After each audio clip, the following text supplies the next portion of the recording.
Praise lord. ప్రభునామమున మీ అందరికీ వందనములు చెల్లిస్తున్నాను. ఈరోజు కొన్ని విషయాలు మీతో కొద్దిపాటి దేవుని యొక్క లేఖనముల ద్వారా మీతో మాట్లాడాలని మీ ముందుకు వచ్చాను. అవి ఏంటంటే, నేను కూడా లోకానుసారంగా తిరిగినప్పుడు లోకంలో అనేకమైన తప్పులు చేశాను, అనేకమైన పాపాలను చేశాను. కానీ జీవం కలిగిన దేవుడి యొక్క సత్యమును తెలుసుకున్న తర్వాత సత్యం కలిగిన మార్గంలో నడవటానికి నేను నిర్ణయించుకున్నాను. అయితే లోకంలో ఉన్నప్పుడు నాకు కూడా చాలా వరకు అర్థమయ్యేది కాదు. ఒకళ్ళేమో మన క్రైస్తత్వంలోనే ఇప్పుడు క్రైస్తవులు మారాలా, హైందవులు మారాలా అనే ఒక బిగ్ టాపిక్ నడుస్తుంది. క్రైస్తవత్వం అసలు ఎటుపోతుంది? క్రైస్తవుడిగా నీవు జన్మించి తిరిగి నూతన సృష్టి అయిన తర్వాత నీకు సత్యము తెలుసు. మనం వెళ్ళి హైందవులతో పోట్లాడుతూ ఉంటాం. నీ దేవుడు గొప్ప, నా దేవుడు గొప్ప. అసలు క్రైస్తవుడిగా నీకు తెలియాల్సింది ఏంటంటే నీ దేవుడు తప్ప మరొక దేవుడు లేడని. అలాంటి వ్యక్తిత్వం కలిగి ఉండాల్సిన నీవు కానీ వెళ్ళి నీ దేవుడు గొప్ప, నా దేవుడు గొప్ప అని నీకు నువ్వే ఒప్పుకుంటే అది ఎంతవరకు కరెక్ట్ అండి? మన దేవుడు తప్ప వేరే దేవుడు లేడండి. అది దేవుడు మనకు చెప్తుంది. మన దేవుడు తప్ప, ప్రభువు తప్ప తండ్రి దగ్గరికి కానీ పరలోక రాజ్యానికి చేరటానికి కానీ మార్గం ఆయన తప్ప వేరేది లేదు. క్రైస్తత్వం అంటే రిలీజన్ కాదు, క్రైస్తత్వం అంటే ఒక మార్గం. అయితే ఈ క్రైస్తత్వంలో ప్రేమ అనేది ఒకటి ఉంది కదా, కానీ నిజంగా చెప్పాలంటే క్రైస్తత్వంలో ఈరోజు ప్రేమానుగుణంగా ఎవరు లేరండి. ఎందుకనంటే మనం ఉన్నది ఒక హైందవ కంట్రీ, మనది ఒక హిందూ కంట్రీ. కానీ ఈ కంట్రీలో నిజంగా హైందవులు మనల్ని ప్రేమించారు కాబట్టి ఈ రోజుకి స్వార్థ సభలు కానీ బయట చర్చెస్ కానీ అన్నీ నడుస్తున్నాయి. వాళ్ళు మారుతున్నారు కానీ మనం మారట్లా.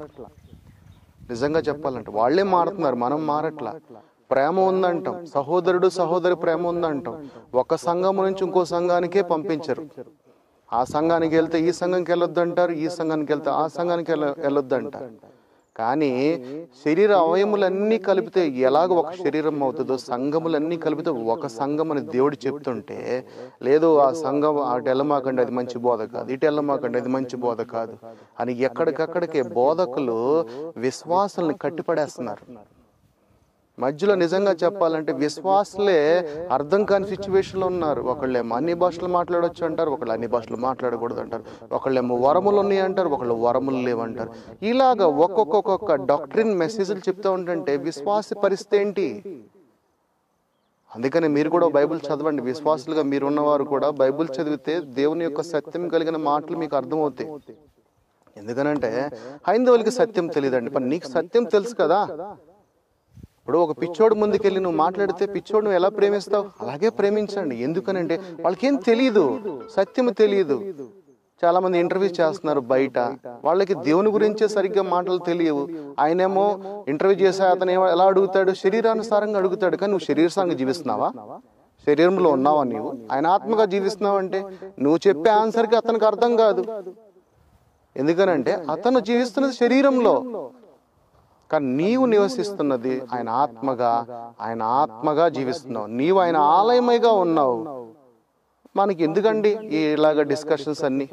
ప్రభువు కూడా తనను సమర్పించుకునే ముందు కూడా మౌనంగానే ఉన్నాడు. క్రైస్తవుడు నిజంగా చెప్పాలంటే మౌనంగా ఉండటం మేలు, మౌనంగా ఉండటం మేలు. అపోస్తలులు అందరూ కూడా వాళ్ళకి అన్ని యొక్క గొప్ప శక్తులు ఉన్నా కానీ వాళ్ళు ఎక్కడ కూడా ఇలా ధిక్కరించలా, దేవుని యొక్క మాటని ధిక్కరించలా. వాళ్ళు దేనిని కూడా వ్యర్థంగా వాడలా. సువార్తని మౌనంగా ప్రేమగా చెప్పుకుంటూ వెళ్ళిపోయారు. 12 మంది కూడా హతసాక్షులుగానే చనిపోయారు. కానీ ఈ రోజుల్లో వాళ్ళతో పోల్చుకుంటే ఈ రోజున్న ఎంత కృపండి ఈ రోజున. ఆ రోజుల్లో సరైన ట్రాన్స్పోర్ట్ లేదు, ఇంత టెక్నాలజీ లేదు, ఇంత ఇంటర్నెట్ టెక్నాలజీ లేదు. కానీ ఈ రోజున మనకన్నీ ఉన్నాయి. అయినా కానీ మన ఈ విధంగా సంఘాల మీద సరైన సఖ్యత లేదు, అన్యోన్య సాహసం కలిగిన ప్రేమ లేదు, గొడవలు కొట్లాటలు. ఇది కాక హైందవులతో మీ దేవుడు గొప్ప, నా దేవుడు గొప్ప. ఇంతలోనే మన యొక్క సమయమును వృధా చేసుకుంటున్నావు. కానీ నీవు దేవుని స్వార్థను ప్రకటిస్తున్నావా? దేవుని సువార్తను ప్రకటించడం అంటే లోకం వైపు మీరు ఎందుకు చూస్తున్నారు? మన లోకం వైపు చూడకూడదు కదా. నీవున్న దేవుని రాజ్యంలో నీ పిల్లలని నువ్వు కాపరిగా ఉంటూ కాపాడుతూ, అలాగే దేవుని సువార్తని అన్యుల మధ్యలోకి వెళ్ళి ఆయన వెలుగుగా ప్రకటించటమే. అది సువార్త. నీకు ఇచ్చిన బాధ్యత అది. దేవుడు చెప్తున్నాడు, నేను ఇచ్చిన బాధ్యత ఏంటంటే నా సిలువ కాడని నువ్వు మొయ్యి, నీ భారం మొత్తం నేను తీసుకుంటా అంటున్నాడు.